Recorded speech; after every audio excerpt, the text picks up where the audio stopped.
ጤና ይስጥልኝ የዚህ ሴክሬት ኢንስቲትዩት ቤተሰቦች፣ ዛሬው ውይይታችን ደግሞ ግሬድ 12 ሂስትሪ ዩኒት 7 ፓርት 5 ላይ ቆይታ ይኖረናል። በዛሬው ውይይታችን ስለ ፓን አፍሪካኒዝም እና ስለ ኦርጋናይዜሽን ኦፍ አፍሪካን ዩኒየን እንዴት ወደ አፍሪካ ህብረት እንደተቀየረ እና የተቀየረባቸውን አግባቦች ላይ እንወያያለን። መጀመሪያ ፓን አፍሪካኒዝም ምን ማለት ነው? እንዴት ተጀመረ? የት ተጀመረ?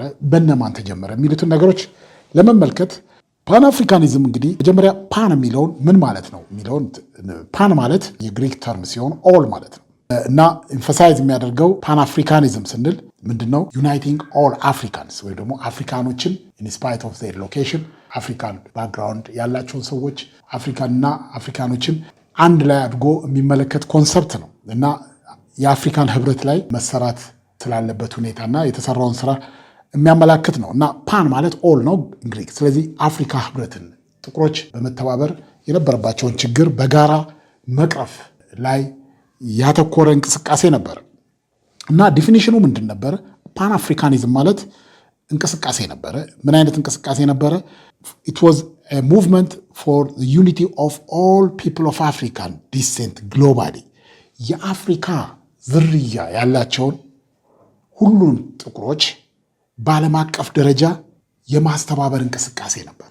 በዓለም አቀፍ ደረጃ አፍሪካን ዲሴንት ወይም ደግሞ የአፍሪካ የዘር ሐረግ ያለባቸውን ህዝቦች የማስተባበር እንቅስቃሴ ፓን አፍሪካኒዝም ተብሎ ይጠራል። it was a movement advocate የሚያደርገው for the unity of all people of African descent globally በዓለም አቀፍ ደረጃ የአፍሪካ የዘር ሐረግ ያላቸውን ጥቁር ህዝቦች የማስተባበር ዓላማን ሰንቆ የተነሳ እንቅስቃሴ ነበር።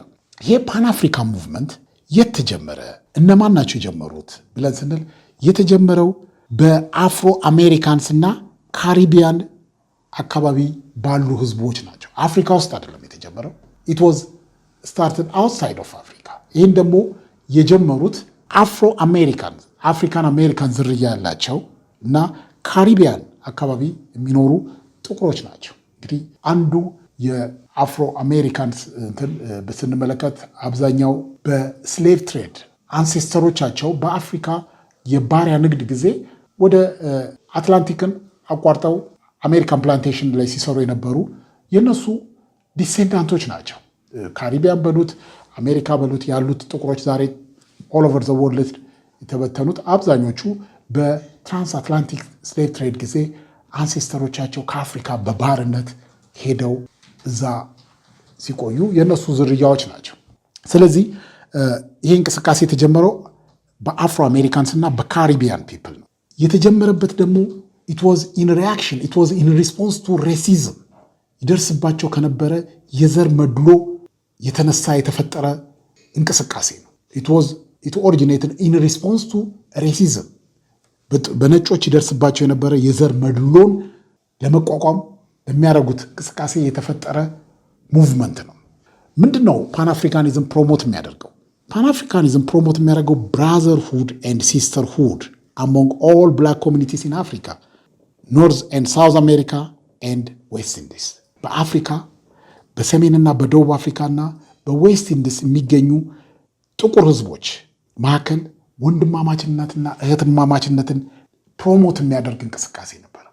የጥቁሮች ህብረት ጥቁሮች wherever they are አፍሪካም ሆኑ ሰሜን አሜሪካ፣ ደቡብ አሜሪካም ሆኑ ካሪቢያን ሆኑ በአንድነት ሶሊዳሪቲያቸውን አጠናክሩ አንድነታቸውን እንዲያጠናክሩ ፕሮሞት የሚያደርግ ነው። ወንድማማችነትና እህትማማችነትን ፕሮሞት የሚያደርግ እንቅስቃሴ ነበር። እንግዲህ የዚህ የሬሲዝም ጥቃት ሰለባዎች ስለሆኑ it was in reaction to that operation that Pan-Africanism was originated እና Pan-Africanism arose in response to a feeling of homelessness and alienation የባይተዋርነት ስሜት በሚኖሩበት ሀገር ተወልደው ባደጉበት እንግዲህ ብዙዎቹ ቅድም እንዳልነው they were descendants of African slaves በባርነት ጊዜ ከአፍሪካ አፕሩትድ ሆነው የሄዱ ከነሱ የተወለዱ የነሱ ዲሴንዳንቶች ናቸው እና በሚኖሩበት ሀገር በሚኖሩባቸው አካባቢዎች ሆምለስነስ ስሜት ይሰማቸዋል። የባይተዋርነት ስሜት ይሰማቸዋል። በጣም ብዙ መከራ ነው የሚቀበሉት። እንደምታውቁት እስከ 1960ዎቹ ድረስ አሜሪካ ውስጥ ሲቪል ራይት አይከበርም ነበር። ጥቁሮች መድሎ ነው፣ የዘር መድሎ ነበር። ምንም እንኳን የ1861-65 አሜሪካን ሲቪል ዎር ስሌቨሪን ከአሜሪካ ቢያጠፋም ሬሽያል ኦፕሬሽንን አላጠፋም። የዘር መድሎ እስከ 1960 እነ ማርቲን ሉተር ኪንግ ድረስ የዘር መድሎ አሜሪካ ውስጥ ነበር። እስከዛሬ ድረስ ይሄ ዘርን መሰረት ያደረገ ፕሮብሌም አሜሪካ ውስጥ አለ። እንደምታስታውሱት ጥቁሮች ብዙ ችግር ተቋቁሞ ነው የሚኖሩት እና ምንም እንኳ ብዙ የተለወጡ ነገሮችን ቢሆኑ ስቲል አሁንም ፕሮብሌሞች አሉ እና ምንድነው ይሄ ፓን አፍሪካ ሙቭመንት የተፈጠረው it was in response to the feeling of homelessness የባይተዋርነት ስሜትና alienation የመገለል ስሜት በሚኖርባቸው አካባቢዎች የባይተዋርነትና የመገለል ስሜት የፈጠረው እንቅስቃሴ ነበር። ዓላማው ምን ነበር? ዓላማው ኢኳሊቲና ጀስቲስ ነው። እኩልነትና ፍትሃዊነት የሰፈነበት ኑሮ መኖር እንደሚገባቸው አስረግጦ የሚነግር እንቅስቃሴ ነበር። It aims for equality and justice for black people against white racism የነጮችን መድሎ የዘር መድሎ በመቃወም ጥቁሮች ኢኳሊቲና ጀስቲስ ዲዘርቭ ያደርጋሉ። እንደ ማንኛውም ሰው ልክ ነጮቹ ኢንጆይ የሚያደርጉትን በእኩልነትና በፍትሃዊነት ትሪት ሊደረጉ እንደሚገባ አስረግጦ የሚያምን እንቅስቃሴ ነበር። It was against white racism, envisioning a united Africa የተዋሃደች አፍሪካን ኢንቪዥን የሚያደርግ እንቅስቃሴ ነበር። ስለዚህ በዚህ የተነሳ አፍሪካ እንደምን ትታይ ነበረ? ሲምቦል ኦፍ ሃፒነስ ኤንድ ፍሪደም ኖስታልጂክ ወይም ደግሞ የመመኘት እኛም እኮ በአህጉራችን አፍሪካ ውስጥ ብንሆን ይሄ የዚህ ችግር ሰለባ አንሆንም የሚል ፊሊንግ ነበር እና አፍሪካን እንደምን ያው ነበር ሲምቦል ኦፍ ሃፒነስ እና ፍሪደም የነፃነትና የደስተኝነት ምልክት አድርጎ የማየትና ኢንስፓይሬሽን is the vision of United States of Africa በዚህ የተነሳ ዩናይትድ ስቴትስ ኦፍ አፍሪካኖች ተባብረው አንድ የተባበረች ዩናይትድ ስቴትስ ኦፍ አፍሪካን ሊመሰርቱ ይገባል የሚል አመለካከት ነበር። ዩናይትድ ስቴትስ ኦፍ አፍሪካኖች ተባብረው አንድ ራሱ ልክ አሁን ዩናይትድ ስቴትስ ኦፍ አሜሪካ እንደምንለው ዩናይትድ ስቴትስ ኦፍ አፍሪካ ሊመሰርቱ አፍሪካኖች ሲዋሃዱ ሲተባበሩ ነው አንድ ሲሆኑ ነው ጠንካራ ሊሆኑ የሚችሉት የሚል አቋም የነበረው ይህንን ኢንቪዥን የሚያደርግ ይህንን ኢንስፓየር የሚያደርግ እንቅስቃሴ ነበር። ለዚህ እንቅስቃሴ ለፓን አፍሪካኒዝም ትልቅ አስተዋጽኦ ካደረጉ ቁልፍ ኮንፈረንሶች ዋናዎቹ የትኞቹ ናቸው ብለን ስንመለከት ኪ ኮንፈረንስ ኢን ፓን አፍሪካኒዝምን እንመለከታለን። ዋናውና የፓን አፍሪካኒዝም ኮንፈረንስ የተካሄደው የመጀመሪያው በ1900 የተካሄደው ኮንፈረንስ ነው። ይህ ኮንፈረንስ የተደረገው እንግሊዝ ለንደን ሲሆን ኦርጋናይዝ የተደረገው ባይ ሲልቨስተር ዊሊያምስ በሚባል የካሪቢያን አካባቢ መሰረቱ የሆነ ጥቁር ለንደን ላይ የተደረገው ይሄ was the first Pan African Conference ለንደን ላይ የተደረገው። ተሳታፊዎቹ እነማን ነበሩ? ተሳታፊዎቹ ፕራይመሪ ኢንዲቪጁዋልስ ነበሩ። ታላላቅ ኢንዲቪጁዋልስ ተሳትፈዋል። ፕራይመሪሊ በኢንዲቪጁዋል ሌቭል ነው የተሳተፉት። ከየት የመጡ ናቸው? ከአሜሪካና ከዌስት ኢንዲስ የመጡ ናቸው። ዌስት ኢንዲስ ካሪቢያን አካባቢ የመጡ ናቸው። በኢንዲቪጁዋል ሌቭል የመጡ ታላላቅ ሰዎች ናቸው ከአሜሪካና ዌስት ኢንዲስ።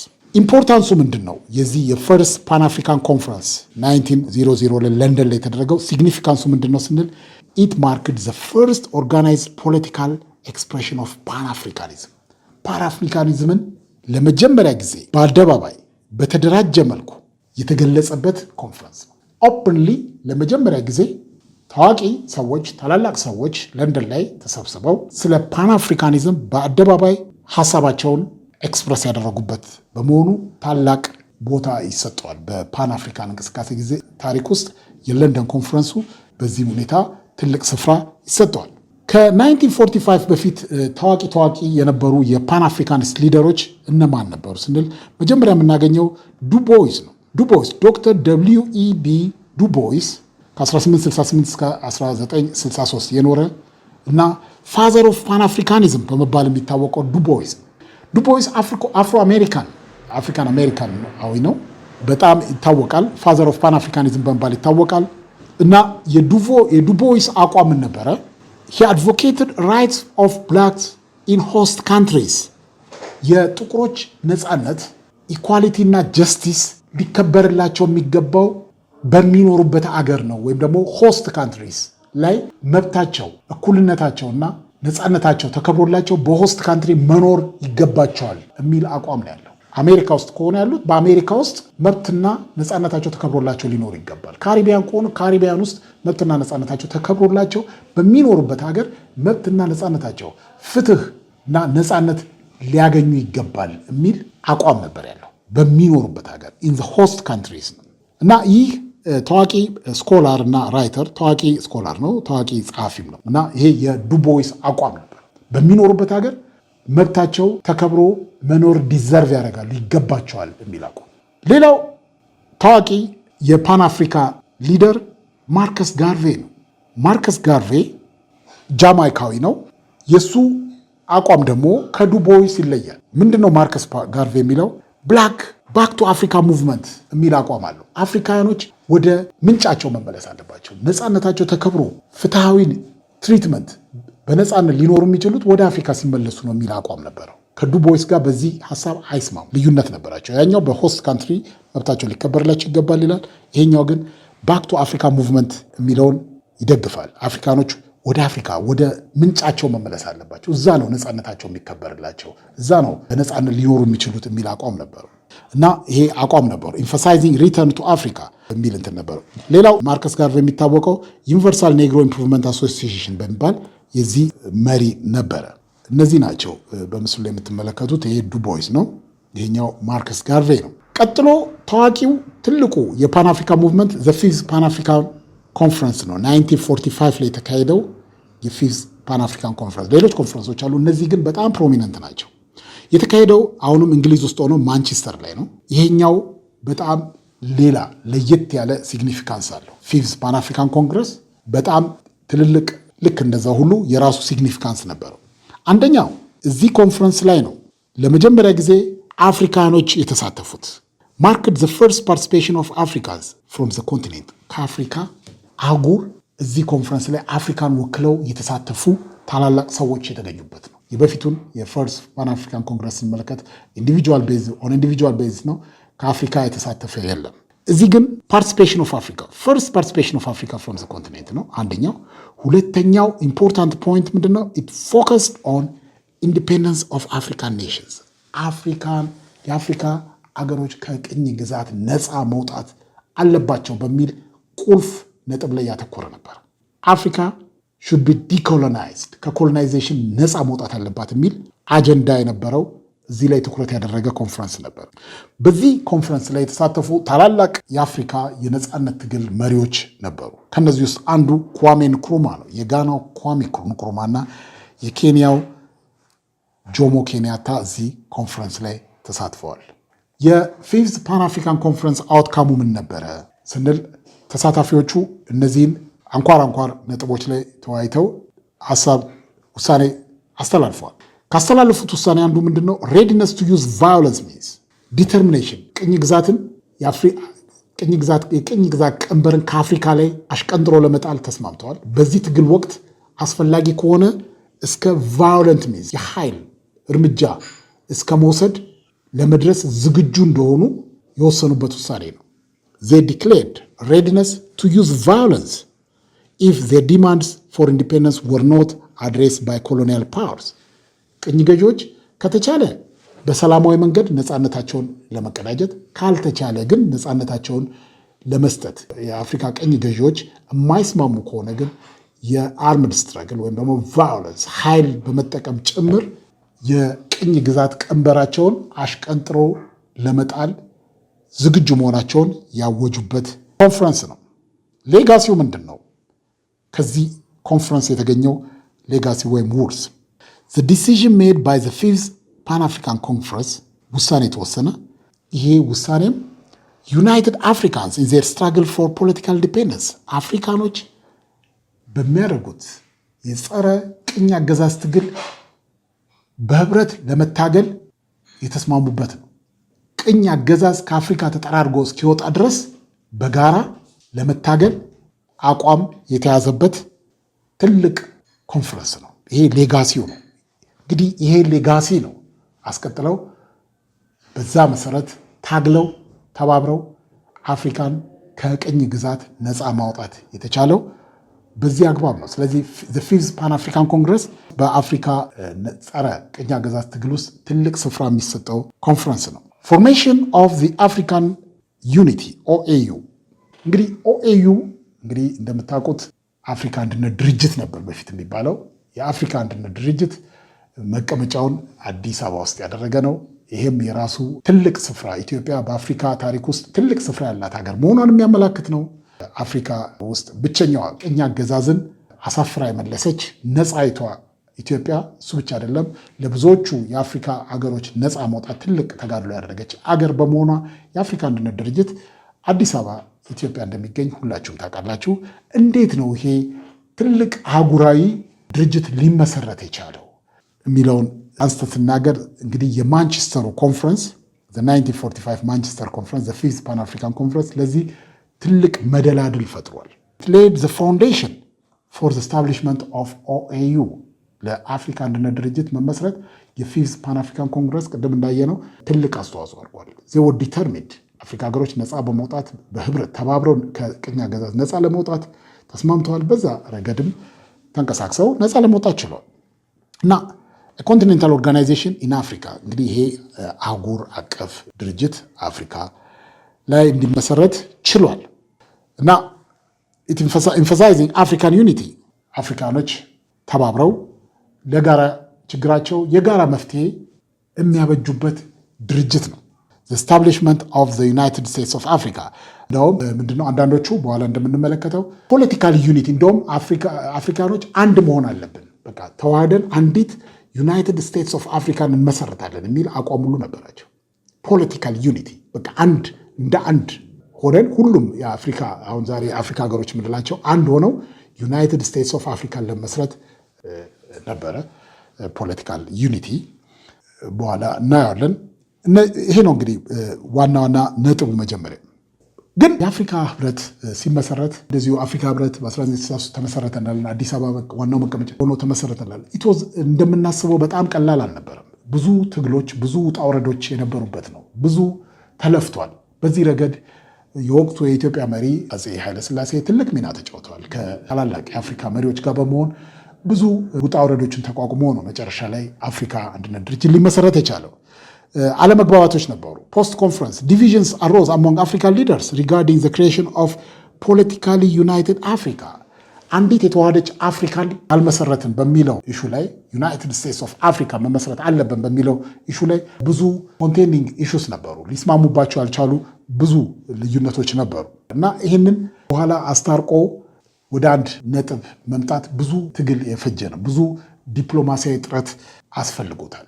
ለዚህ የነበሩት የወቅቱ የአፍሪካ ፋውንዲንግ ፋዘርስ ወይም ደግሞ የአፍሪካ ህብረት መስራች አባት ለዚህ የመጀመሪያዎቹ የአፍሪካ ሊደሮች እና የኛው አፄ ኃይለሥላሴ ትልቅ ሚና ተጫውተዋል እና ክፍፍል ነበረ።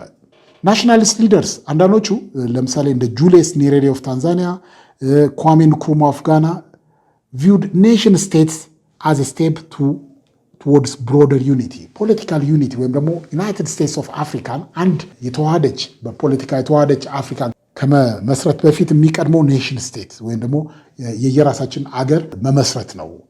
እሱን ማጠናከር ላይ መጀመሪያ መሰራት አለበት የሚል አቋም ያላቸው ነበሩ። አንዳንዶቹ ደግሞ ሜኒ ሊደርስ ፕራዮሪታይዝ ናሽናል ኢንዲፔንደንስ፣ አንዳንዶቹ ደግሞ ነው መጀመሪያ ነፃ እንውጣ፣ መጀመሪያ ከቅኝ ግዛት ነፃ እንውጣ፣ የሚቀድመው ከቅኝ ግዛት ነፃ መውጣት ነው። ከዛ በኋላ ቀስ እያልን ወደ ፓን አፍሪካን ዩኒቲ ወይም ደግሞ ወደ ፖለቲካል ዩኒቲ ቀስ ብለን እንሄዳለን። መቅደም ያለበት ግን ፖለቲካ ነፃነት ማግኘት ነው። መጀመሪያ ከቅኝ ግዛት ቀንበር ራሳችንን ነፃ ማውጣት ይቀድማል። አለበለዚያ ግን ይሄ ተቻኩለን ዩናይትድ ስቴትስ ኦፍ አፍሪካን ከመሰረትን ይሄ ሶቨርኒቲን ይጋፋል ወይም ደግሞ ሉዓላዊነትን የአገር ሉዓላዊነትን የሚጋፋ ነገር ነው እና መቅደም ያለበት ናሽናል ዲፔንደንስ ነው ወይም ደግሞ ፖለቲካ ነው። እያንዳንዱ አገር መጀመሪያ ከቅኝ ግዛት ነፃ መውጣት አለበት። ከዛ በኋላ ቀስ በቀስ ወደ ፖለቲካል ዩኒቲ ወደ ዩናይትድ ስቴትስ ኦፍ አፍሪካ በኋላ መሄድ እንችላለን። አለበለዚያ ግን ሉዓላዊነትን የሚጋፋ ስራ ሊከሰት ይችላል በሚል የተለያዩ ቪዎች ነበሩ። እንግዲህ እዚህ ላይ እንደምትመለከቱት ይሄ የተባበሩት አፍሪካ ድርጅት ሰንደቅ ነው። አሁን ተቀይሯል። ኤዩ ከሆነ በኋላ ተቀይሯል። እነዚህ ደግሞ ፋውንዲንግ ፋዘርስ ወይም ደግሞ አፍሪካ ህብረትን ኦርጋናይዜሽን ኦፍ አፍሪካን ዩኒቲን የመሰረቱ የመጀመሪያዎቹ የተለያዩ አገራት መሪዎች ናቸው። ቅኝ ግዛትን ታግለው አሸንፈው ነፃ ያወጡ ናቸው። እንደምታዩት መሀል ላይ አፄ ኃይለሥላሴ ብቸኛዋ የአፍሪካ ነፃይቷ አገር መሪ በመሀል እናያቸዋለን። በኋላ ኤስታብሊሽመንት ኦፍ ዘ ኦኤዩ መጨረሻ ላይ እንዴት ነው የተመሰረተው ስንል አፍሪካ ህብረት የተመሰረተው ሜይ 6 1963 ነው። 1963 በፈረንጆች አቆጣጠር የተመሰረተ ሲሆን የተመሰረተውም አዲስ አበባ ነው። የመጀመሪያዎቹ መስራች ሀገሮች 32 ሀገሮች ናቸው። በነገራችን ላይ አፍሪካ ህብረትን የመሰረቱት ነፃ የወጡ ሀገሮች ናቸው። በወቅቱ ነፃነታቸውን አውጀው የነበሩ ሀገሮች 32 ሀገሮች ስለነበሩ ነው 32 ሀገሮች ኦኤዩን የመሰረቱት ያልወጡ ሀገሮች ስለነበሩ። ስለዚህ 1963 ነው፣ አዲስ አበባ ላይ ነው። 32 ሀገሮች ናቸው የመሰረቱት እና የመጀመሪያው ኮንፈረንስ የተካሄደው ሜይ 1 1963 ነው። ኦኤዩ የተመሰረተባቸው ዋና ዋና ዓላማዎች ምን ነበሩ? ኦኤዩ የተመሰረተባቸው ዋና ዋና ዓላማዎች እነዚህ ከታች የተዘረዘሩ ሶስቱ ናቸው። የመጀመሪያው ኮኦፕሬሽን አሞንግ አፍሪካን ስቴትስ ፎር ኢምፕሩቭድ ሊቪንግ ኮንዲሽን፣ በአፍሪካ አገሮች መካከል ህብረት በመፍጠር የህዝባቸውን ህይወት ማሻሻል ነው። የጋራ ችግርን በጋራ መቅረፍ ማለት ነው። በህብረት በመሆን የህዝቡን ኑሮ ማሻሻል፣ በመተባበር የህዝባቸውን ኑሮ ማሻሻል አንዱ የመጀመሪያው ግቡ። ሁለተኛው ዲፌንዲንግ ዘ ሶቨሬኒቲ ኤንድ ቴሪቶሪያል ኢንቴግሪቲ ኦፍ ሜምበር ስቴትስ፣ ሉዓላዊነትን የአባል ሀገራትን ሉዓላዊነትና የግዛት አንድነትን ማስጠበቅ ነው የአባል ሀገራትን። ሶስተኛው ኢራዲኬቲንግ ኮሎኒያሊዝም ኤንድ ዋይት ማይኖሪቲ ሩል፣ ቅኝ አገዛዝና የጥቂት ነጮች አገዛዝን ማስወገድ ነው። የጥቂት ነጮች አገዛዝን ማስወገድ ነው። ቅድም እንዳልነው ኢያን ስሚዝ ሮዴዥያ ላይ እነሱ በዛን ጊዜ ነፃ አልወጡም ነበር እና ቅኝ አገዛዝና የጥቂት ነጮች መንግስት የጥቂት ነጮች አገዛዝን ማስወገድ ሶስተኛ። እነዚህ ዋና ዋና አፍሪካ ህብረት የተመሰረተባቸው ግቦች ነበሩ። በወቅቱ ኮንቴክስቱ ምን ይመስል ነበር? አፍሪካ ህብረት በተመሰረተበት ወቅት የአፍሪካ ሁኔታ ምን ይመስል ነበር ስንል ሜኒ አፍሪካን ኔሽንስ ወር ኒውሊ ኢንዲፔንደንት፣ ብዙዎቹ አፍሪካ ሀገሮች ገና ነፃ መውጣታቸው ነው። እንግዲህ 1963 ነው የተመሰረተው ብለናል። 1960 ጀምሮ የመጀመሪያው ነፃ ያወጣቸው ሀገር 1957 ከሰሃራ በታች ጋና እና ገና ነፃ መውጣታቸው ነው። ሌሎቹ ደግሞ ገና ነፃ አልወጡ ስቲል አንደር ኮሎኒያል ሩል ያሉ አሉ። እንደ ሳውዝ አፍሪካ፣ አንጎላ የመሳሰሉት ገና ነፃ ያልወጡ ሌሎች ሀገሮችም ነበሩ። ይሄ አንዱ ኮንቴክስት ነው። ሁለተኛው ኦኤዩ ኤምድ ቱ ሰፖርት ኢንዲፔንደንት ሙቭመንት በመሆኑም ነፃ ያልወጡትን የአፍሪካ ሀገሮች ነፃ ለማውጣት ኦኤዩ ድጋፍ ያደርግ ነበር። እነሱ ያን ነፃ ያልወጡትን ማጠናከር እንዲጠናከሩ፣ ነፃ ያልወጡትን ደግሞ ነፃ እንዲወጡ የመደገፍ ስራ አንዱ የሚያካሄደው ነበር። ሌላው ኒውትራሊቲ ኢን ግሎባል ፖለቲክስ፣ በግሎባል ፖለቲክስ ላይ ኒውትራል የመሆን እንትን ነበረው፣ ዓላማ ነበር፣ አቋም ነበረው። ለምንድን ነው ይሄ ወቅት ኒውትራሊቲ ስንል አሁንም ማስታወስ ያለብን ይሄ ወቅት የቀዝቃዛው ጦርነት ወቅት ነው። የቀዝቃዛው ጦርነት ወቅት ስለሆነ በተቻለ መጠን ገለልተኛ ለመሆን ከአንዱ ወይ ምዕራቡን ወይ ምስራቁን ሳይድ ላለማድረግ በተቻለ መጠን ገለልተኝነትን ጠብቆ ለመቀጠል ያለመ እንቅስቃሴ ያደርግ ነበር። በመሆኑም ሊብሬሽን ኮሚቴ ነበረው፣ ነፃ አውጪ ኮሚቴ ነበረው። ስታብሊሽድ ቱ ሰፖርት፣ ይሄ የአፍሪካ ህብረት የአፍሪካ አንድነት ድርጅት ሊብሬሽን ኮሚቴ ዓላማው የተመሰረተው ምን ነበረ?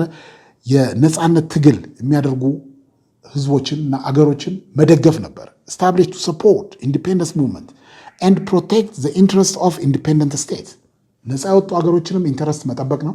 ምክንያቱም በውስጥ ጉዳያቸው ጣልቃ እንዳይገባ ፕሮቴክት ያደርጋል። እንደገና ደግሞ በነፃነት ትግል ላይ ያሉ ገና ቅኝ ግዛትን እየታገሉ ያሉ አገሮችን ደግሞ መደገፍ ላይ ትኩረት ያደረገ ኮሚቴ ነበር። ሌላው ስለ አፍሪካ ህብረት ስንናገር ዝም ብሎ አልጋ በአልጋ የተከናወነ ህብረት አይደለም። ብዙ ትግሎች ነበሩ፣ ብዙ የዲፕሎማሲ ጥረቶች ነበሩ። ከነዚህ ዲፕሎማሲ ጥረቶች አንዱ የነበረውን መከፋፈል ወደ አንድ ማምጣት ነበረ። መከፋፈሎች ተፈጥረው ነበረ። ሁለት ግሩፖች ተፈጥረው ነበረ። ካዛብላንካ ግሩፕ እና ሞንሮቪያ ግሩፕ የሚባል ሁለት ቡድን ተቋቁሞ ነበር። የተለያየ አቋም የነበራቸው ግሩፖች ናቸው። በነገራችን ላይ ካዛብላንካና ሞንሮቪያ የሚባሉት ስብሰባዎቹን ያደረጉባቸው ከተሞች ናቸው። አንዱ ካዛብላንካ ሞሮኮ ነው፣ አንዱ ኮንጎ ላይ ሞንሮቪያ ላይ ነበር ይህንን ስብሰባ ያደረጉት። ሁለቱም 1961 የተቋቋሙ ናቸው። የካዛብላንካ ግሩፕም የሞንሮቪያ ግሩፕም እና አፍሪካ ህብረት አፍሪካ አንድነት ድርጅት ለመመስረት በሚደረገው ትግል ሁለት የተለያየ አቋም የነበራቸው ቡድኖች ተፈጥረው ነበር፣ ተከፍለው ነበረ አገሮች። የካዛብላንካ ግሩፕ አድቮኬትድ ምንድነው አቋሙ የነበረው? የካዛብላንካ ግሩፕ ኢሚዲየት ፖለቲካል ዩኒየን የሚል አቋም ነበረው። ዩናይትድ ስቴትስ ኦፍ አፍሪካ እንትን ማለት አለበት። በቃ ፖለቲካሊ ዩናይትድ መሆን አለብን፣ አንድ ራሷን የቻለች አፍሪካ መመስረት አለብን የሚል አቋም ነበረው። ኢሚዲየት ፖለቲካል ዩኒየን የሚደግፉ ብዙዎቹ ሌፍቲስት ናቸው ወይም ደግሞ ወደ ራሽያ ያዘነበሉ ነበሩ። እነማን ነበሩ? የካዛብላንካ ግሩፕ ጋና፣ አልጄሪያ፣ ጊኒ፣ ሞሮኮ፣ ኢጅፕት፣ ማሊና ሊቢያ እነዚህ የካዛብላንካ ግሩፕ ነበሩ። አቋማቸው ምንድን ነው? ወዲያው ነው ኢሚዲየት የሆነ ፖለቲካል ዩኒየን ዩናይትድ ስቴትስ ኦፍ አፍሪካ መመስረት አለበት የሚል አቋም ነበራቸው። ሁለተኛው የሞንሮቪያ ግሩፕ ነው። ይሄኛው ደግሞ ወደ ዌስት ኢንክላይን ያደረገ ግሩፕ ነበር። ይሄኛው ግሩፕ ደግሞ አቋሙም ነበር ግራጁዋል መሆን አለበት። ዩናይትድ ስቴትስ ኦፍ አፍሪካ ቀስ ብሎ ስቴፕ ባይ ስቴፕ ሊሆን የሚገባ ነገር ነው። መጀመሪያ የሚቀድመው ኢኮኖሚክ ኢንቴግሬሽን ነው። መጀመሪያ በኢኮኖሚ ኢንቴግሬሽን፣ ኢኮኖሚያዊ ውህደት እንትን ይበል፣ በኢኮኖሚ እንተሳሰር። ቀጥሎ ፖለቲካል ኢንቴግሬሽኑ ቀስ ብሎ ይመጣል። ስለዚህ ይሄ ተጣድፎ ዩናይትድ ስቴትስ ኦፍ አፍሪካን የሚለውን እንትን ቀስ ብሎ ስቴፕ ባይ ስቴፕ የሚሆን ነገር ነውና ትንሽ ቀስ ብንል የሚል አቋም ነበረው። የተለየ አቋም ነበረው። የዚህ ግሩፕ አባላት ኢትዮጵያን ጨምሮ፣ ኢትዮጵያም የዚህ ግሩፕ ተከታይ ነበረች። ኢትዮጵያ፣ ናይጄሪያ፣ ላይቤሪያ፣ ሴራሊዮን፣ ቶጎ፣ ቱኒዚያ፣ ኮንጎ ኪንሻሳ እና ሶማሊያ የዚህ የሞንሮቪያ ግሩፕ ደጋፊዎች ነበሩ። ስለዚህ ኢት ዋዝ ኖት ኢዚ፣ ተከፋፍሎ ነበሩ። እዚህ ላይ የአፄ ኃይለሥላሴ እና ጥቂት የአፍሪካ መሪዎች ሚና ቀላል አይደለም። በተለይ አፄ ኃይለሥላሴ እዚህ ጋር ትልቅ ሚና ተጫውተዋል። ይህንን ልዩነት የማጥበብ በሁለቱ ግሩፖች መካከል የነበረውን ልዩነት በማጥበብ ረገድ ትልቅ የዲፕሎማቲክ ሚና ተጫውተዋል።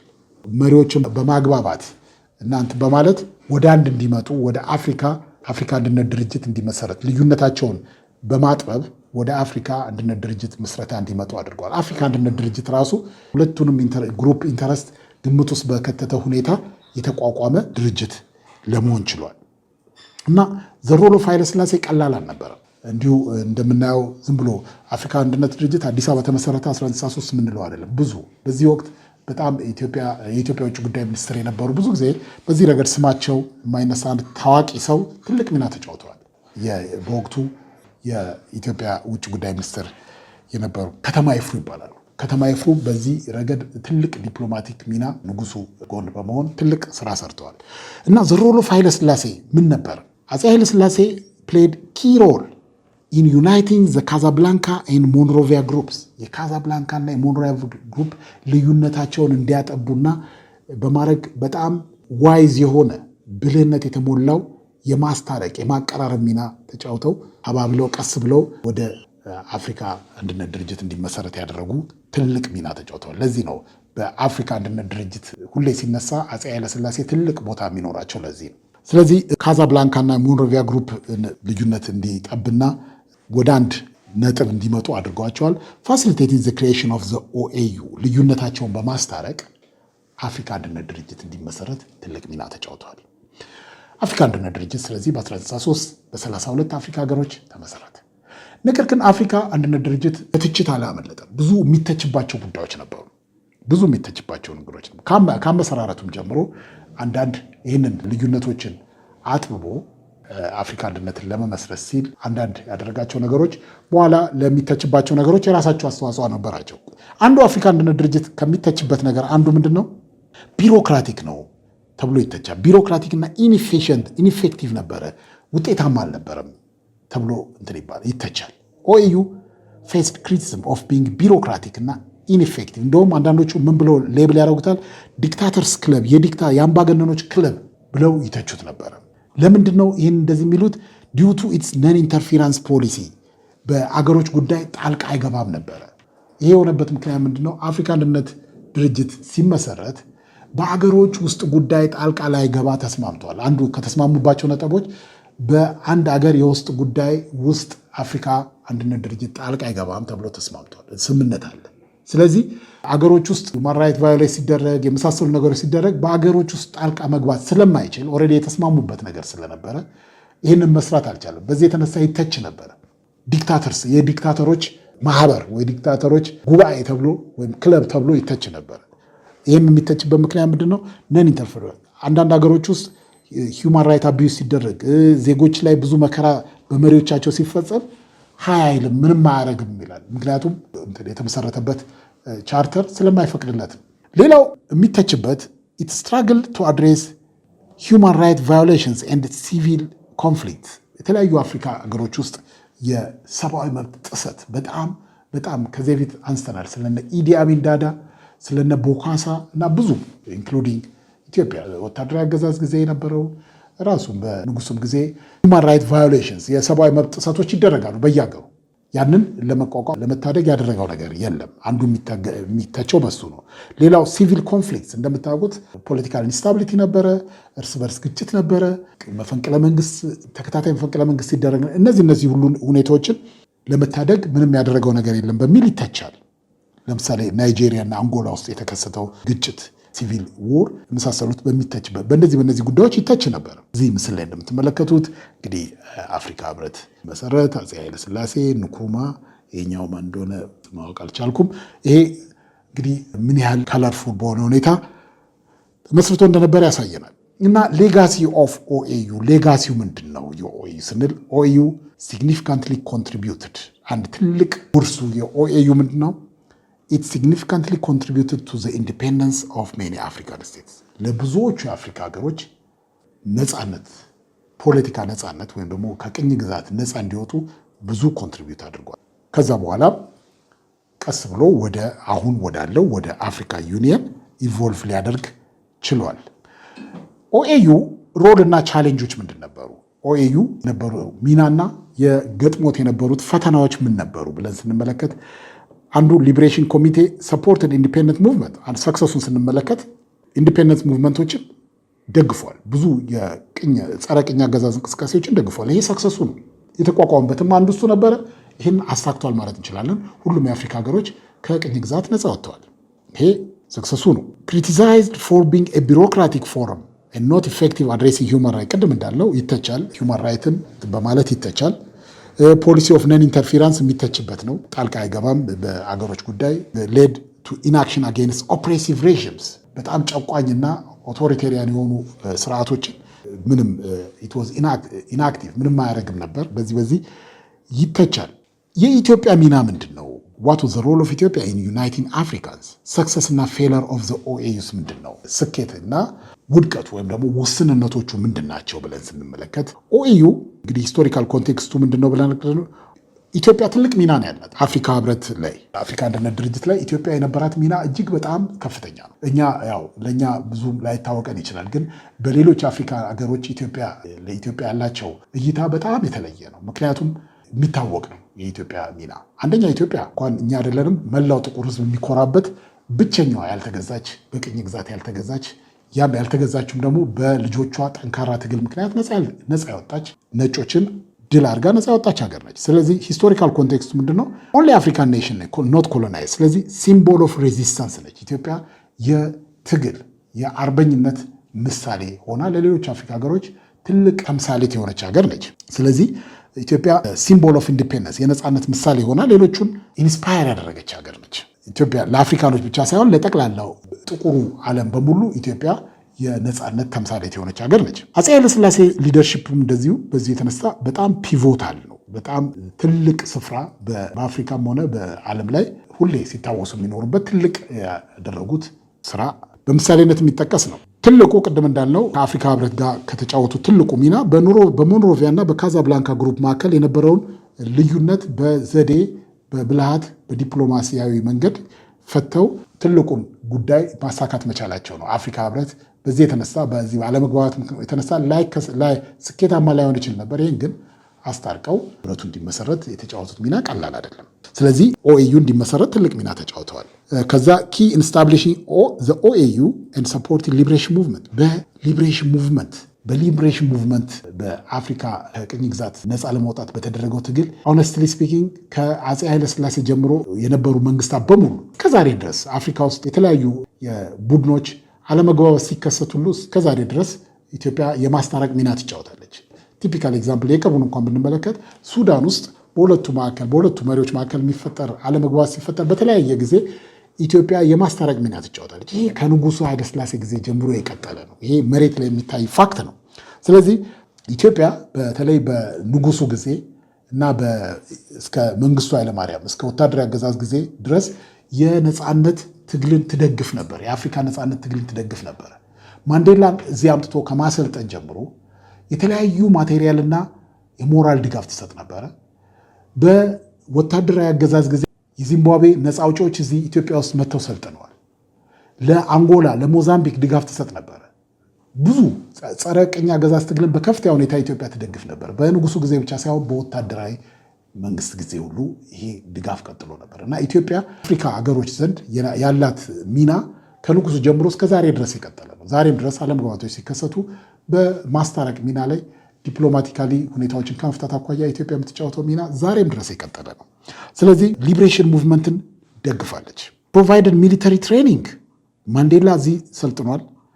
የሞዛምቢክ እና የዚምባብዌ ታጋዮች እዚህ ሰልጥነዋል። በነገራችን ላይ በመጨረሻ የነበረው መንግስት ኮሎኔል መንግስቱ ወደ ዚምባብዌ ኤግዛይል የሄደበት ምክንያት አንዱ በክፉ ቀኗ በጨለማ በነበረበት ወቅት ጸረ ቅኝ አገዛዝን ትግል በምትታገልበት ወቅት ኢትዮጵያ ትልቅ ሚና ትልቅ ሮል ስለተጫወተች በክፉ ጊዜም እሱም ዛሬ ኮምፎርታብሊ ዚምባብዌ ውስጥ ኮሎኔል መንግስቱ የሚኖሩበት ምክንያት ያኔ የሰሩት መልካም ስራ ነው። ለዚምባብዌ ህዝብ ለዚምባብዌ ነፃ መውጣት የተጫወቱት የረዱት እርዳታ ቀላል አልነበረም። ፕሮቫይድ ሚሊተሪ ትሬኒንግ ሰፖርት አንቲ ኮሎኒያል ፋይተርስ ዜርፎር ሂ ኢዝ ኦፍን ሪጋርድድ። በዚህ ምክንያት አፄ ኃይለ ሥላሴ ምን ተብሎ ይጠሩ ነበረ? ሂ ዋዝ ሪጋርድድ አዝ ዘ ፋዘር ኦፍ ዘ ኦኤዩ የአፍሪካ አንድነት ድርጅት አባት ተብሎ ይጠሩ ነበረ። ዊዝ አዲስ አበባ አዝ ኢትስ ሄድኳርተር። እንግዲህ ከዛን ጊዜ ጀምሮ አፍሪካ መቀመጫ ሆና ታገለግላለች። ምንም እንኳን በኢህአዴግ ዘመነ መንግስት በሙአመር ጋዳፊ አስተባባሪነት የአፍሪካ መቀመጫ ከአዲስ አበባ አንስቶ ወደ ሊቢያ ትሪፖሊ ለማድረግ ብዙ ትግል ተደርጎ ቢሆንም በወቅቱ የነበሩት ጠቅላይ ሚኒስትር መለስ ዜናዊ ባደረጉት ዲፕሎማሲያዊ ትግል አፍሪካ ህብረት መቀመጫው አዲስ አበባ ሆኖ እንዲቀጥል ተደረገ። ያ ሁሉ ኢትዮጵያ የተጫወተችው ሚና እንዳልተጫወተ ተደርጎ የተሰራ ትልቅ አሻጥር ነበረ። ኤንዌይስ በወቅቱ በነበሩት መሪ ምክንያት ለማሸነፍና የአፍሪካ መቀመጫው እዚህ ሊቀጥል ችሏል። አንዱ ኢትዮጵያ ትተች የነበረው ንጽህና የጎደላ ከተማ ሶፎርዝ ይባል ነበር። ዛሬ ያው እንደምታዩት ከተማው በከፍተኛ ሁኔታ ተለውጧል እና ያኔ አንዱ ይነሳ የነበረው ኢሹ ይሄ ነበር። ሰፖርት ፎር ኢንዲፔንደንስ ሙቭመንት እንግዲህ ኢትዮጵያ አክቲቭሊ ሰፖርትድ አንቲ ኮሎኒያል ስትራግል ኖቴብሊ ፕሮቫይድድ ሚሊታሪ ትሬኒንግ ቱ ኤንሲ ሊደር ኔልሰን ማንዴላ። እሱ ብቻ አይደለም፣ ሰፖርቲንግ ዚምባብዌ ሊብሬሽን ሙቭመንት አንደር ኮሎኔል መንግስቱ ኃይለማርያም እና ሌሎችም እንዲሁ ድጋፍ ይደረግ ነበር እና ኢትዮጵያ ያላት ሚና በአፍሪካ አንድነት ድርጅት ከፍተኛ ስፍራ የነበራት ሀገር ነች። ሰክሰስ ኦፍ ዘ ኦኤዩ እንግዲህ ሰክሰሱ ምንድን ነው? ኦኤዩ ስንል አንደኛ አድቮኬሲ ፎር አፍሪካን ዩኒቲ፣ አፍሪካኖች አፍሪካ አንድ እንድትሆን አድቮኬት በማድረግ ረገድ ኦኤዩ ትልቅ ሚና ተጫውቷል። ዘ ኦኤዩ ሰክሰስፉሊ ዩናይትድ ሜኒ አፍሪካን ስቴትስ ኢን ዜር አንቲ ኮሎኒያል ኢፈርት። የጸረ ቅኝ አገዛዝ ትግልን በሚያደርጉበት ጊዜ አፍሪካኖች በአንድነት እንዲታገሉ የማስተባበር ሚና ተጫውቷል። ትልቅ ሚና ነው የተጫወተው። ያ ባይሆን ኖሮ እንደምታስታውሱት ጸረ ቅኝ አገዛዝ ትግል በአንድ የዓለም ጦርነት በኋላም ነበረ። አንዱ ዊክነሱ ምን ነበረ? አይተባበሩም ነበረ። ዊክነስ አፍሪካኖች አንዱ አንዱን አይተባበርም ነበረ። አሁን ግን ኦኤዩ ከተመሰረተ በኋላ እና ከሁለት የዓለም ጦርነት በኋላ ግን የነበረው ሁኔታ ተለውጦ ነበር። ስለዚህ አፍሪካ አንድነት ድርጅት በተለይ ይህንን ጋፕ በመሙላት አፍሪካ ሀገሮች ተባብረው ጸረ ቅኝ አገዛዝ ትግል እንዲያደርጉ ትልቅ ሚና ተጫውተዋል። ዊዝ ሜምበርስ ወርኪንግ ቱጌዘር ኢን ዘ ዩኤን ቱ ፕሮቴክት አፍሪካን ኢንተረስት። በዩኤን ውስጥም እንደዚሁ የአፍሪካን ኢንተረስት ለማስጠበቅ የተባበሩ መንግስታት አባል የሆኑ የአፍሪካ ሀገሮች ትልቅ ሚና ይጫወቱ ነበር። ከዚህ ጋም ኦኤዩ ትልቅ ሚና ይጫወት ነበር አብሮ። ኢት ፕሮቫይድስ ሚሊታሪ ሰፖርት ትሬኒንግ ኤንድ ሪሶርስስ ቱ ሊብሬሽን ሙቭመንት። ይሄ ትልቁ የተጫወተው ሚና ነው። ኢኮኖሚክ ኢኒሺዬቲቭስ ኦኤዩ በፖለቲካል ስትራግሉ ብቻ አይደለም፣ በኢኮኖሚ ዘርፉም ትልቅ ሚና ተጫውተዋል።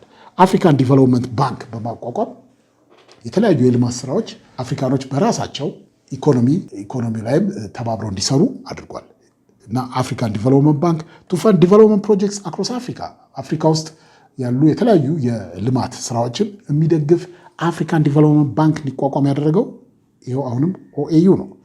ፖለቲካል ኢንቴግሬሽን ኢፈርት በፖለቲካ ውህደትም ረገድ ብዙ ሚና ተጫውተዋል። ዲስፓይት ቻሌንጅ ኦዩ ሜድ ስትራይድስ in fostering political unity among African states. አንዳንድ አፍሪካ ሀገሮች የፖለቲካ የተለያየ ምክንያት ዲስኢንቴግሬት ሊያደርጉ ይችሉ የነበሩ ሀገሮች አንድነታቸውን ጠብቆ እንዲሄዱ ብዙ ጥረት አድርጎ አሳክቷል። ደካማ ጎኖቹ ፌለርስ ኦፍ ዘ ኤዩ ምንድን ነበሩ? ቻሌንጆቹ ምን ነበሩ ስንል ፖለቲካል ኢንቴግሬሽን ነው። ፖለቲካል ኢንቴግሬሽን ላይ አንዱ የነበረበት ክፍተት ነበረ። ፖለቲካል ኢንቴግሬሽን ያልተሳካበት ምክንያት ምንድን ነበር? ብዙዎቹ የአፍሪካ ሀገሮች ከቀድሞ ገዢዎቻቸው ጋር የነበራቸው ጠንካራ ሰንሰለት ለዚህ እንቅፋት ሆኗል። ከገዢዎቻቸው ጋር አሁንም ጠንካራ ሰንሰለት አላቸው። ምንም እንኳ በፖለቲካ ኢንዲፔንደንት ቢሆኑም ብዙዎቹ had strong ties with former colonies ከቀድሞ ቅኝ ገዢዎቻቸው ጋር ጠንካራ ግንኙነት ስላላቸው ይሄ ለፖለቲካል ኢንቴግሬሽን ወይም ደግሞ ለፖለቲካ ውህደቱ እንቅፋት ሆኖበታል። and their colonial masters especially among the French colonies በተለይ ደግሞ የፈረንሳይ ቅኝ አገዛዝ ስር የነበሩ ሀገሮች ከፈረንሳይ ጋር የነበራቸው ትስስር እስከዛሬ ድረስ ቀጥሏል። ዛሬ አሁን አንዳንዶቹ ከዛ ለመላቀቅ ሲሉ ብዙ መስዋዕትነት እየከፈሉ ነው። ምክንያቱም እስከዛሬ ድረስ ፈረንሳይ እነዚህን ሀገሮች በእጃዙር ቅኝ አገዛዝ እየበዘበዘቻቸው ነው እና ይሄ አንዱ ለፖለቲካል ኢንቴግሬሽን እንቅፋት የፈጠረው ሀገሮቹ ከቀድሞ ገዢዎቻቸው ጋር የነበራቸው ጠንካራ ግንኙነት አለመበጠስ ለዚህ ትልቅ እንቅፋት ፈጥሯል። ሌላው አይዲዮሎጂካል ዲቫይድስ ነው። ወቅቱ የቀዝቃዛው ጦርነት ወቅት ስለነበረ ሁሉም የአፍሪካ ሀገሮች አንድ አይነት አይዲዮሎጂካል አመለካከት አልነበራቸው። ግማሾቹ የዌስት ደጋፊ ናቸው፣ ግማሾቹ የኢስት ደጋፊዎች ናቸው። ስለዚህ የጋራ ስምምነት ወይም ደግሞ ኮንሰንሰስ ቢልዲንግ የጋራ ስምምነት ለማምጣት አንዱ እንቅፋት የነበረው አይዲዮሎጂያቸው ነው። ግማሾቹ የዌስተርን ደጋፊዎች ናቸው፣ ግማሾቹ ደግሞ የኢስተርን ደጋፊዎች የሶቪየት ደጋፊዎች ናቸው። ወቅቱ ደግሞ የኮልድ ዎር ኢራ ነው። ስለዚህ የጋራ መግባባት ላይ ለመድረስ አንዱ ሁለት የተለያዩ አቅጣጫዎችን የሚከተሉ አገሮች በመሆናቸው ይሄ አንዱ ትልቁ ፈተናው ነበር። ሌላው ኢኮኖሚክ ዲፔንደንሲ ነው።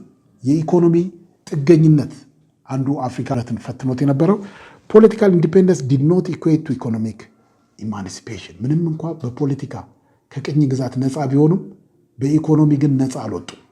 የቀድሞ ገዢዎቻቸው ጥገኞች ሆነው ቀጥለዋል። በነሱ ድጎማ፣ በነሱ ብድር፣ በነሱ መልካም ፍቃድ ነው የሚኖሩት። ስለዚህ ፖለቲካል ኢንዲፔንደንስ ኢኮኖሚክ ኢንዲፔንደንስን አላመጣም።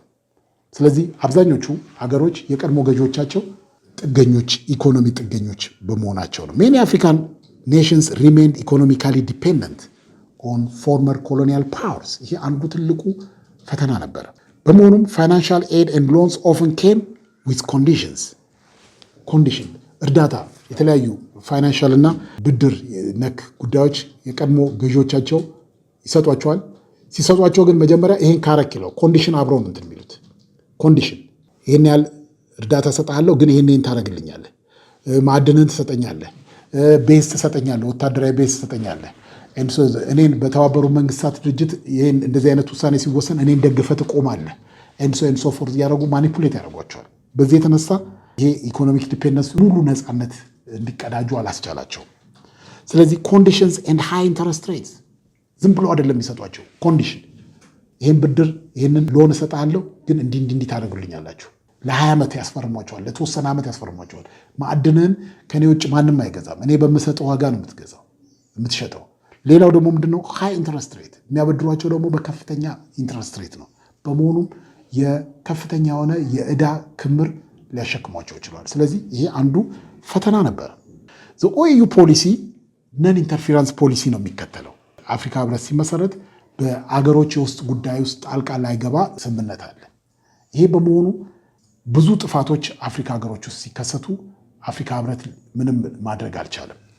ኦኤዩ ፖሊሲ ምን ነበረው? ፖሊሲው ነን ኢንተርፌራንስ ኢን ሜምበር ስቴትስ ኢንተርናል አፌር የሚል ፖሊሲ አለው።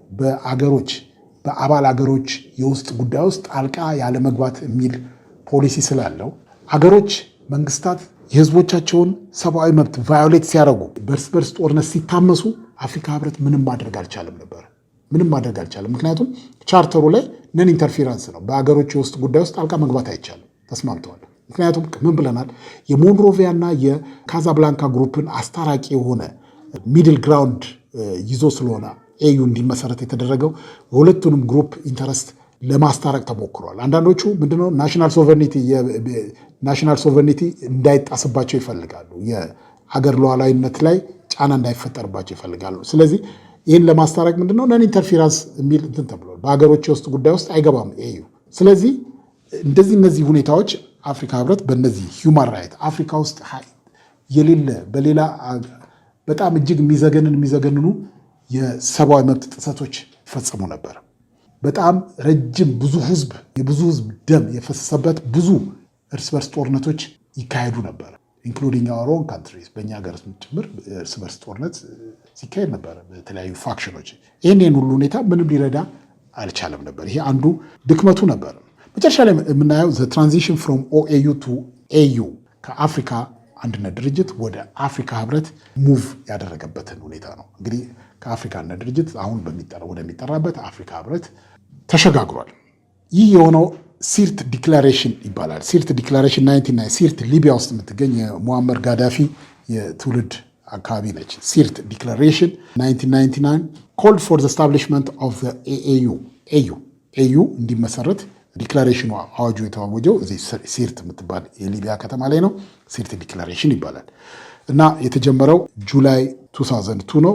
ደርባን ሳውዝ አፍሪካ ላይ ኢናጉሬት ተደረገ ወይም ደግሞ ኦፊሻሊ ኢናጉሬት ተደረገ። አፍሪካ ህብረቱ የታወጀው ደርባን ሳውዝ አፍሪካ ላይ ነው 2002 ነው። ዓላማው ምንድን ነበር? ዓላማው ግሬተር ኢኮኖሚክ ኤንድ ፖለቲካል ኢንቴግሬሽን በተሻለ ሁኔታ አፍሪካን ሀገሮችን በኢኮኖሚና በፖለቲካ ማዋሃድ ወይ ደግሞ ኢንተግሬት ማድረግ ማስተሳሰር ሰንቆ የተደረገ ታሪካዊ ክስተት ነው። ያኛው ፖለቲካል ኢንዲፔንደንስ ነበር ዋናው እንትኑ ከቀኝ ግዛት፣ ይሄኛው ግን ኢኮኖሚክ እና ፖለቲካል ኢንቴግሬሽንን ማዕከል ያደረገ እንቅስቃሴ ነው ወይ ደግሞ ለውጥ ነው። ትራንዚሽን ፍሮም ኦኤዩ ቱ ኤዩ እንግዲህ ቅድም እንዳልነው ሲርት ላይ በእንዲህ አይነት ሁኔታ ነው እንትን ያለው። ጎሉ ምንድን ነበረ? አክስለሬት ኢንቴግሬሽን ኦፍ አፍሪካን ስቴት አፍሪካ ሀገሮች በተሻለ ሁኔታ ተቀናጅተው የሚሰሩበትን ሁኔታ መፍጠር ነው። ኢንሃንስ አፍሪካስ ሮል ኢን ግሎባል ኢኮኖሚ በግሎባል ኢኮኖሚ በዓለም አቀፉ የኢኮኖሚ መድረክ ላይ አፍሪካ ጠንካራ ተደራዳሪ የምትሆንበትን ሁኔታ መፍጠር ነው።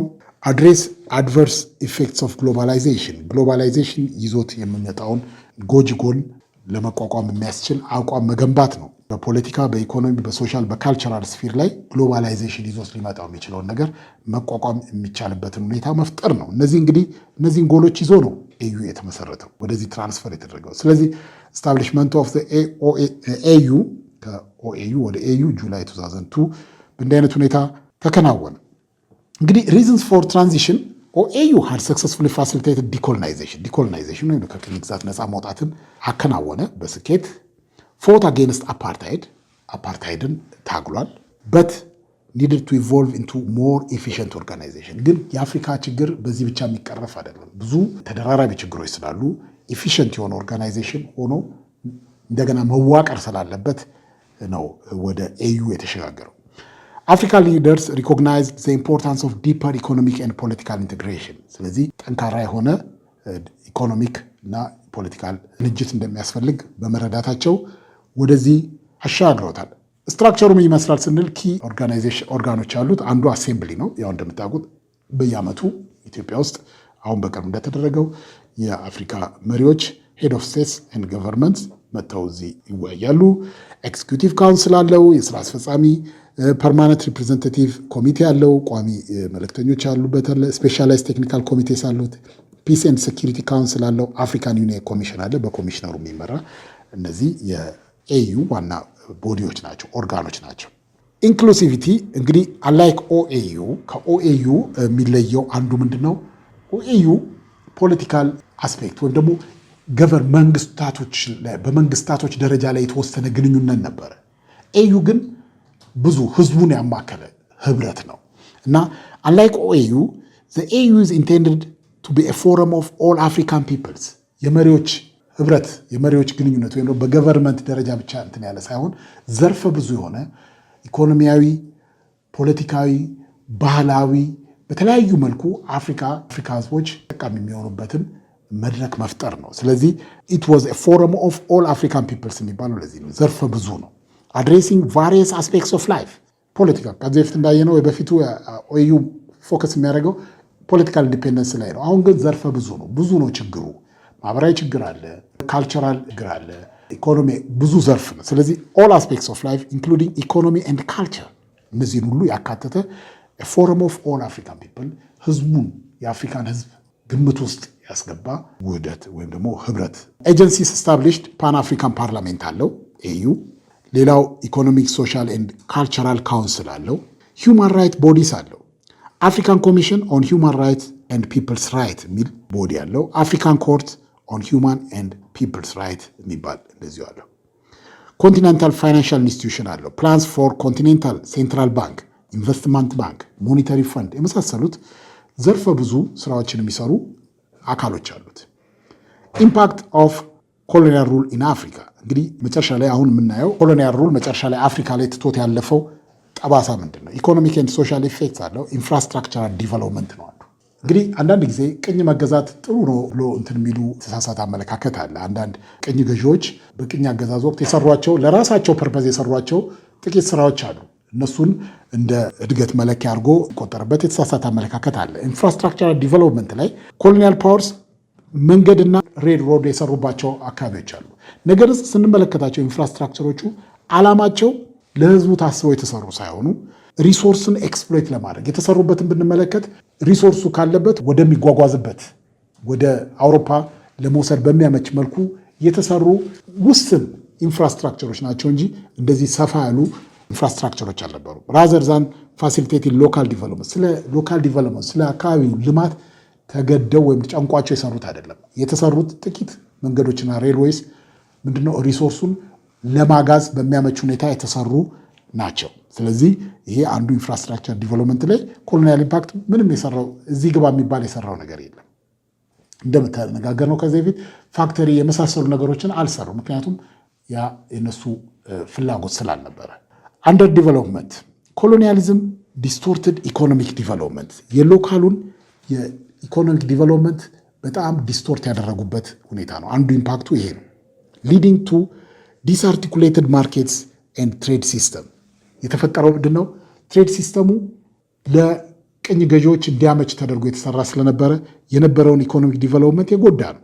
ሌላው ኢንዲጂነስ ማርኬትስ ወር አንደርማይንድ የሎካል ማርኬት ወይም ደግሞ የአካባቢው ሕዝብ ይገባይባቸው የነበሩ ገበያዎች አንደርማይንድ ተደርገዋል።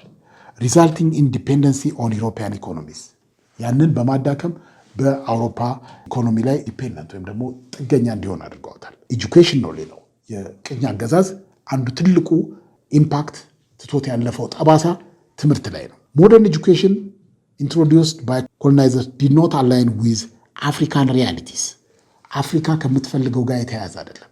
የአፍሪካን ሪያሊቲ ሌላ ነው። ይሰጥ የነበረው ትምህርት ግን ያንን ሪያሊቲ ያገናዘበ አልነበረም። ዲዛይን የተደረገው የኢምፔሪያሊስት ኢንተረስትን የእነሱን ኢንተረስት ሰርቭ እንዲያደርግ ተደርጎ ነበረ ዲዛይን ሊደረግ የነበረው። ሎካሎች እንዲማሩ ይደረግ የነበረው የኢሮፓያን ኢንተረስትን ሚት እንዲያደርጉ ለዛ የማመቻቸት ስራ ነበር የሚሰራው እንጂ ህዝቡን ለመለወጥ ወይም ሎካሉን ለመለወጥ ተደረገ አልነበረም። ከዚህ በፊት እንዳልነው ሩዲመንተሪ ትምህርት ነው የሚማሩት። በጣም አነስተኛ ትምህርት ለእነሱ ሰርቭ ለማድረግ የሚያመች ጥቂት የአርትሜቲክ እና ጥቂት ቋንቋ ከቻሉ በትራንስሌተርነት በመሳሰሉት የተወሰኑትን ግጥ ውጭ ድረስ ሄደው አስተምረዋል። የእነሱ ረዳት አድርገው በኋላ ሊደር የሆኑት እንደነ ንክሩማ የመሳሰሉት ይወጡ። በተረፈ ግን ፐብሊኩ አልተማረም። አርባናይዜሽንን በተመለከተ ሊሚትድ ሶሻል ፋሲሊቲስ ነበር ያለው። በመሆኑም እነዚህ አርባን ፋሲሊቲስ የሚገኙት የነበሩ ከተማ ውስጥ ነበር። ከተማ ብቻ በመሆኑ ህዝቡን አላዳረሱም። በመሆኑም ከሩራል ኤሪያ ከገጠር ወደ ከተማ ሰው እንዲፈልስ ያደርግ ነበር። ሰው ከገጠር ወደ ከተማ እንዲፈልስ ያደርጉ። ምክንያቱም የተወሰኑ ከተሞች አካባቢ ላይ ብቻ የተሰሩ ፋሲሊቲዎች በመሆኑ ኦቨርክራውዲንግ በመሆኑ ከተሞች ኦቨርክራውድድ ሊሆኑ ይችለዋል። ይሄ ደግሞ ፑር ሊቪንግ ኮንዲሽን ሄልዝ የመሳሰሉ ነገሮች ላይ የራሱን ኢምፓክት ፈጥሯል። ስለዚህ አርባናይዜሽኑ ራሱ በጣም ሊሚትድ የነበረ ነበር። ክላስ ስትራክቸር ሌላው ኢመርጀንስ ኦፍ አንዱ በእርግጥ የተወሰነ ቡርዣ ኤሌመንት እና ጥቂት ፕሮሌቴሪያት ኢመርጅ እንዲያደርግ ረድቷል። ኢመርጀንስ ኦፍ ዲስቲንክት ክላስ ተፈጥሯል። ቡርዣ፣ ፔቲ ቡርዣ፣ ፕሮሌቴሪያ እና የተወሰኑ ተፈጥሯል። እነዚህ ሼፕድ ሶሺዮ ኢኮኖሚክ ኤንድ ፖለቲካል ዳይናሚክስ የተወሰነ ደረጃ የተወሰነ ዲስቲንክት ክላስ ኢመርጅ እንዲያደርግ አድርገዋል። ፔቲ ቡርዣ ወይም ደግሞ የንዑስ ከበርቴ የሚባለው ክፍል ከኮሎኒያል ፓወርስ ጋር አላይ አድርጎ ይሰራ ነበር። የእነሱን ኢንተረስት ሰርቭ የሚያደርግ ግሩፕ ለመፈጠር ችሎ ነበር። ኢንፍሉዌንሲንግ ፖስት ኢንዲፔንደንስ ፖለቲካል ላንድ ሪሌሽንሽፕ የነሱ ወዳጅ ከነሱ ጋር በቅንጅት ይሰራ ስለነበረ ከቅኝ ገዢዎች ጋር በቅንጅት ይሰራ የነበረ ስለነበረ ከቅኝ ግዛት በኋላ የነበረው ፖለቲካ ሁኔታ ላይ የራሱ ተጽዕኖ ነበረው። ተጠቃሚ ስለነበረ የዛኛው ስርዓት እዚኛው ላይ የፈጠረው የራሱ ኢምፓክት ነበረው። ሌላው የቅኝ ግዛት ካልቸራል ኢምፓክት ነው። በካልቸር ረገድ በባህል ረገድ ትቶት የሄደው ጠባሳ እንደዚሁ የሌጋሲ ኦፍ ኮሎኒያሊዝም ነው። ኮሎኒያሊዝም ቼንጅድ ትራዲሽናል ላይፍ ስታይል ኢንዲጂነስ የነበረውን አገር በቀል የነበረውን ሎካል የነበረውን የአኗኗር ስርዓት ቀይሮታል፣ አጥፍቶታል፣ አዳክሞታል። ለዘመናት የአፍሪካኖች የራሳቸው መገለጫ የነበረውን ላይፍ ስታይል ኢሮዥን ሸርሽሮታል። ኢሮዥን ኦፍ ኢንዲጂነስ ካልቸር ነባሩ አፍሪካዊ ካልቸር ተሸርሽሯል። መጤ በሆነው በአውሮፓውያን መጤ በሆነው ካልቸር ተቀይሯል። ዘ ኢምፖዚሽን ኦፍ ዩሮፒያን ቫሊዩስ በዚህ የተነሳ ትራዲሽናል ቫሊዩስ ጠፍተው አፍሪካኖች የራሳቸው መገለጫ የሆነ ትራዲሽናል ቫሊዩስ ጠፍተው በመጤ በአውሮፓውያን ቫሊዩስ ተተክተዋል። ይህንን ፒውርሊ የምትመለከቱት እኛ አሁን ቅኝ ስላልተገዛን ለየት ያለ ካልቸር ነው ያለ። ብትመለከቱ ወደ ሌሎች አፍሪካ ሀገሮች ብትመለከቱ ቆዳቸው ጥቁር ይሁን እንጂ ብዙ ነገራቸው የቅኝ ገዢዎቻቸው ነው፣ ብዙ ነገሮቻቸው። ስለዚህ ካልቸራል ኤሌመንታቸው ኢሮድ ተደርጎ የአውሮፓውያን ቫሊዩስ የነገሱባቸው ሆነዋል። ይሄ አንዱ ሎንግ ላስቲንግ የሆነ ካልቸራል ኢምፓክት ነው የቅኝ ግዛት። ሌላው ኢንዲጂኒየስ ፒፕሉ ሪሊጂየስ ቢሊፍ ኢንዲጂኒየስ የሆኑ አገር በቀል የሆኑ እምነቶች ተዳክመዋል።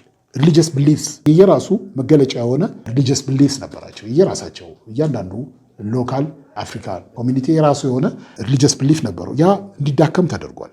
ዌስተርን የሆነ ክርስቲያኒቲ ባሉት ዋቴቨር በዛ ተተክቷል። ሌላው ሜኒ አፍሪካንስ አዶፕተድ ኢሮፒያን ኔምስ ኤንድ ከስተምስ ብትመለከቱ ብዙዎቹ አፍሪካኖች ብትመለከታቸው ራሳቸውን አይደሉም። ካልቸራቸው ስማቸው ራሱ የዌስተርን ኔም ነው። ብትመለከቷቸው ቆዳቸው ጥቁር ነው። ብዙ ነገራቸው የራሳቸው አይደለም ማለት ከፍተኛ የሆነ የባህል ተጽዕኖ ማንነታቸውን አጥተዋል ከጊዜ ብዛት። 12ኛ ክፍል ዩኒት 7 ዩኒት ሰመሪን እንዳስሳለን። እንግዲህ አፍሪካን ናሽናል ሊብሬሽን ስትራግል ዋና ዋና ኢሹዎችን አንስተ ስንነጋገር አንዱ የናሽናል ሊብሬሽን ስትራግል በከፍተኛ ሁኔታ የተባባሰው ከሁለተኛ ዓለም ጦርነት በኋላ ነው። ምን ብለናል? ትግል ነበረ። ከአንድ ዓለም ጦርነት በፊትም ሬዚስታንስ ነበረ። ከአንድ ዓለም ጦርነት በኋላም ነበረ። ከሁለተኛ ዓለም ጦርነት በኋላ ግን ሁኔታዎች ተቀይረዋል። ለዚህ ብዙ ፋክተሮች አሉ። አንዱ አፍሪካንስ ኮሎኒያል አርሚ ሆነው በተለያዩ ቦታዎች ፋር ላንድስ ለሌሎች ሀገሮች ነፃ መውጣት ሌሎች ህዝቦች ነፃ መውጣት ያደረጉት ትግል ወደ ሀገራቸው ሲመጡ ያንን ኮንሽስነሳቸው ወይም ደግሞ ንቃተ ህሊናቸውን ጨምሮ በመምጣቱ ጸረ ቅኝ አገዛዝ ትግሉን ሊያቀጣጥለው ችለዋል። ስለዚህ ፖስት ወርልድ ዎር ቱ ዘ ኢንድ ኦፍ ሰከንድ ወርልድ ዎር ማርክድ ዘ ራይዝ ኦፍ ሰክሰስፉል አፍሪካን ናሽናል ሊብሬሽን ሙቭመንት የተሳካ ናሽናል ሊብሬሽን ሙቭመንት ለማድረግ አመቺ ሁኔታ ፈጥሯል። ምክንያቱም ብዙ ነው። አንደ አውሮፓውያኖች በጦርነቱ ተዳክመዋል። ሁለተኛ ቅድም እንዳልነው ሰራዊቱ የኮሎኒያል አርሚ ሆኖ ተዋግተው መምጣታቸው ብዙ ነገር አውቀው መጥተዋል። ብዙ ነገር ኮንትራዲክሽን እንዳለ አይተዋል። አውሮፓውያኖች እዛ ስለ ሌላው አገር ህዝብ መብት ነፃ ስለማውጣት ይታገላሉ። አገራቸው ላይ ስለ ህዝብ መብት ይታገላሉ። ስለ ሰልፍ ዲተርሚኔሽን ይናገራሉ። ወይራዝ እዚህ ሲመጡ ሌላውን ህዝብ ጨቁነው ረግጠው ነው የሚኖሩት። ይሄ ኮንትራዲክሽን ነው። ይህንን ሊቀበሉ አልቻሉም። ስለዚህ ናሽናል ሊብሬሽን ሙቭመንቱ ሊቀጣጠል ችሏል። ለዚህ ነው ከዛ በኋላ ኮሎናይዜሽን መፈራረስ የጀመረው። ዲኮሎናይዜሽን ፕሮሰስ እየጠነከረ የመጣው ድራይቪንግ ፎርስ ምን ነበረ? አፍሪካን ናሽናሊዝም ኢመርጅድ ግራጁዋሊ አፍተር ወርልድ ዎር 1 ሲግኒፊካንትሊ ኢንፍሉዌንስድ ባይ ዘ ፓን አፍሪካን ሙቭመንት። እንግዲህ ለዚህ ደግሞ ፓን አፍሪካን ሙቭመንት እንዴት ትልቅ አቅም እንደሆነው አይተናል። ፓን አፍሪካን ኮንፈረንስ ስንመለከት ሪዞሉሽን ፓስድ አት ቫሪየስ ኮንፈረንስ ሃይተንድ አፍሪካን ኮንሽስነስ የአፍሪካኖችን ንቃተ ህሊና ከጊዜ ወደ ጊዜ እያደገ እንዲመጣ የፓን አፍሪካን ሙቭመንት ትልቅ ሚና ተጫውቷል። ለንደን ላይ የተጀመረው ፓን አፍሪካን ኮንፈረንስ እስከ ማንቸስተር ድረስ ሲደርስ በከፍተኛ ሁኔታ እየጨመረ ሄዶ ከማንቸስተር በኋላ ግን አፍሪካኖች በጋራ ታግለው ቅኝ አገዛዝን ታሪክ እንዲያደርጉ ትልቅ ሚና ተጫውቷል። ዘ ፊፍዝ ፓን አፍሪካን ኮንፈረንስ በዚህ ረገድ ማንቸስተር ወዝ ፒቮታል ነበረ። በጣም ተርኒንግ ፖይንት ነበረ። ዲማንዲንግ አፍሪካን ኢንዲፔንደንስ አፍሪካ ነፃ መውጣት እንዳለባት የወሰነ ኮንፈረንስ ነው። ፕሮቫይዲንግ ራሊንግ ስሎጋን ፎር ሊብሬሽን አፍሪካ ነፃ እንድትወጣ ትልቅ የሞራል ስንቅ ሆኖ አገልግሏል። ከዛ ኔቸር ኦፍ ኢንዲፔንደንስ ስትራግልን ስንመለከት ኢንዲፔንደንስ ስትራግል በዋነኛነት ሁለት መልክ እንደነበረው አይተናል። ቫዮለንት እና ነን ቫዮለንት የሆነ ነው። ቫዮለንቱ በአብዛኛው የተከሰተው ብዙ ሴትለሮች ያሉበት ብዙ ነጭ ሴትለር ያሉበት አካባቢ ነው። ነን ቫዮለንት ወይ ደግሞ ሪሌቲቭሊ ፒስፉል የሆነ ሊብሬሽን ስትራግል የነበረው ብዙ ነጮች ያልሰፈሩበት አካባቢ እንደሆነ አይተናል። ቀጥሎ ያየነው ዘ ሮል ኦፍ ኦርጋናይዜሽን ኦፍ አፍሪካን ዩኒየን። እንግዲህ አፍሪካን ዩኒቲ መጀመሪያ ኢኒሺየት የተደረገው 1958 አካባቢ ነው። ብዙ ውጣ ውረዶችን ካለፈ በኋላ መጨረሻ ላይ በ1963 የሞንሮቪያ እና የካዛብላንካ ግሩፕን ልዩነት በማጥበብ አዲስ አበባ ላይ የአፍሪካ ህብረት ድርጅት ሊመሰረት ችሏል። 32 ኢንዲፔንደንት አፍሪካን ስቴት ናቸው የመሰረቱት። ስለዚህ ይሄ አንዱ ትልቅ ክስተት ነው። ኦኤዩ ከተመሰረተ በኋላ ፕሌይድ ክሩሻል ሮል ኢን ፋሲሊቴቲንግ ኢንዲፔንደንስ፣ ለአፍሪካን ኢንዲፔንደንስ ወይም ደግሞ ለዲኮሎናይዜሽን ፕሮሰስ ትልቁ ሚና የተጫወተ አህጉራዊ ድርጅት ነበር። ፖስት ኢንዲፔንደንስ አፍሪካ ሀገሮች ከቅኝ ግዛት ነፃ ከወጡ በኋላ የገጠማቸው ቻሌንጆች ምን ነበሩ ስንል ኤክስፔክቴሽን ቨርስ ሪያሊቲን እንመለከታለን። ከቅኝ ግዛት ነፃ ይውጡ እንጂ ነገሩ ሁሉ አልጋ ባልጋ እንደሚሆን አድርገው ነበር በፊት የሚያስቡት። ትልቁ ለአፍሪካ መከራ የነበረው ቅኝ ግዛት ነው። ከቅኝ ግዛት አንዴ ነፃ ከወጣም በኋላ ከዛ በኋላ ምንም ችግር የለም የሚል ዚስ ዋዝ ዜር ኤክስፔክቴሽን ናሽናል ሊብሬሽን ሙቭመንት ሊደሮች። ሪያሊቲው ግን በኋላ ነፃ ከወጡ በኋላ ግን ኤክስፒሪየንስ የለም፣ ምንም ልምድ የለም። ስለዚህ የነበረው ሁኔታ ኮምፕሊትሊ ከኤክስፔክቴሽኑ የተለየ ነበር። ሪያሊቲው በጣም ግሬቭ ነበረ፣ ብዙ ችግር ነበረው። በዚህ የተነሳ ፖለቲካል ኢንስታቢሊቲ፣ ኢኮኖሚ ፕሮብሌም፣ ኩስ፣ ቫዮለንስ፣ አሳሲኔሽን ብዙ አይነት ችግሮች ነበሩ። ስለዚህ ኤክስፔክቴሽንና ሪያሊቲው አልገናኝ ያለበት ሁኔታ አይተናል። ሜኒ ቢሊቭድ ኢንዲፔንደንስ ውድ ሊድ ቱ ራፒድ ኢምፕሩቭመንት። ብዙዎቹ የቅኝ ግዛት ቀንበርን አሽቀንጥረው አንዴ ከጣሉ በኋላ ከዛ በኋላ አፍሪካ ትበለጽጋለች፣ አፍሪካ ከዛ በኋላ ምንም ችግር የለባትም፣ ሪሶርስ አለ፣ ህዝብ አለ። በት ዘ ሪያሊቲ ዋዝ ዲፍረንት። ፖለቲካል ኢኮኖሚክ ኤንድ ሶሻል ኮንዲሽን ግን ከዚህ የተለየ ነበረ። አይተናል እንዴት ፖለቲካው ምን ይመስል እንደነበረ፣ መፈንቅለ መንግስት፣ ኢኮኖሚው ምን እንደነበረ፣ ዲፔንደንት ነበረ። የሚዘውሩት ሀያል አውሮፓን ሀገሮች ናቸው። ሶሻል ኮንዲሽኑ ፖቨርቲ ሪድን የሆነ ህዝቡ ራሱን ፊድ ማድረግ የማይችልበት ሁኔታ ውስጥ የነበረ መሆኑን አይተናል። ዲስአፖይንትመንት በዚህ የተነሳ ኢንስቴድ ሜኒ ኒውሊ ኢንዲፔንደንት ስቴትስ ፌስድ ኢንስታቢሊቲ፣ ፖለቲካል ኢንስታቢሊቲ ገጥሟቸው ነበር። ምንም መረጋጋት የለም ነበረ። ዋን አፍተር ዘ አዘር ገቨርንመንት ኮላፕስ ነበረ፣ ኢኮኖሚክ ክራይሲስ ነበረ፣ ሶሻል ኢሹስ ነበሩ። ኦፍን ሩትድ ኢን ኮሎኒያል ሌጋሲስ ኤንድ ኢንተርናል ዊክነስ። ወይ በኮሎኒያሊዝም ትቶት የሄደው ጠባሳ ነው ምንጩ፣ አለበለዚያ ደግሞ ኢንተርናል ዊክነስ ነው። ኢንኤፊሽንት የሆኑ አመራሮች፣ ኮረፕት እና ግሮስ ሂውማን ራይት ቫዮሌተርስ የነበሩ ዲክታተሮች መሆናቸው ይሄ ከዚህ የሚመነጭ ነበር ችግሩ። በዚህ የዛሬውን ትምህርታችን እንጨርሳለን። ስለነበረን ጊዜ አመሰግናለሁ።